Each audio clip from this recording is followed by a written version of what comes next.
Hello friends, welcome to my channel. Kavya విషయంలో మారిపోయిన అపర్ణ, ఇదంతా ఎలా జరిగిందో మనం ఈ వీడియో తెలుసుకుందాం. ఇంకా కావ్య వాళ్ళ పేరెంట్స్ అయితే అపర్ణ వాళ్ళ ఇంటికి వస్తూ ఉంటారు. అపర్ణని చూసి షాక్ అవుతారు. వాళ్ళు లోపలికి వచ్చి అపర్ణకి నమస్కారం పెడతారు. కూర్చోండి అని అపర్ణ వాళ్ళని కూర్చోబెడుతుంది. ఇంతలో రాజ్ కావ్య ఎదురు పైనుంచి మెట్లు దిగుతూ వస్తూ ఉంటారు. వాళ్ళ అమ్మనాన్ని చూసి కావ్య అయితే షాక్ అవుతుంది.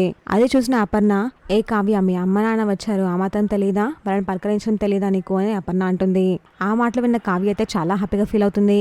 ఏంటి, మా అత్తయ్య గారు మారిపోయారా, నాతో ఇంత ప్రేమగా మాట్లాడుతున్నారు అని కావ్య అనుకుంటూ ఉంటుంది. మీ అమ్మ నాన్నలు మన ఇంటికి వస్తే మర్యాద చేసే పద్ధతి ఇదేనా అని అపర్ణ కావ్య అడుగుతూ ఉంటుంది.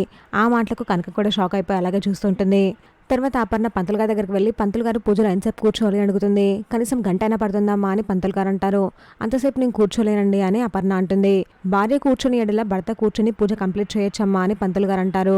అవసరం లేదు, పూజలో నా కొడుకు కూడా కూర్చుంటారు అని అపర్ణ అంటుంది. అపర్ణ మాట విని కావ్య రాజేద షాక్ అవుతారు. కావ్యకైతే ఆనందపడాలా షాక్ అవ్వాలో అర్థం కాదు. మా అత్తయ్య గారు మారిపోయారా అని ఆనందిస్తూ ఉంటుంది. చూసాక ఫ్రెండ్స్, మరి ఏం జరగబోతుందో, ఇలాంటి జెన్యూన్ అండ్ అప్డేట్స్ కోసం మా వీడియోకి లైక్ చేసి ఛానల్ని సబ్స్క్రైబ్ చేసుకోండి.